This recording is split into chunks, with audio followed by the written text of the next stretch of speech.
අර බලන්න ලස්සනම ලස්සන දේදුන්නක් අහසේ පායලා. හැබැයිටම දේදුන්නක් හැදෙන්නේ කොහොමද? පුතාලා කියන්න බලන්න හිරු එළිය මොන පාටද කියලා. සුදු, කහ, තැඹිලි. එක පිළිතුරු නේද? පුතේ හිරු එළිය වර්ණ 7කින් සමන්විතයි.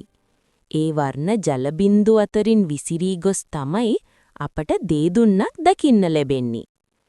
රන් තැඹිලි කඩන කොල්ලා නිල් ඉබ්බෙකු දකි. ඔන්න දේදුන්නේ පාට පහසුවෙන් මතක තියාගන්න පුළුවන්. දන්නවද? වැස්සට පෙර හෝ වැස්සට පසුව හෝ පොඩි වැස්සක් සමග හිරු එළිය ඇති විට දේදුන්න දැකගත හැකියි.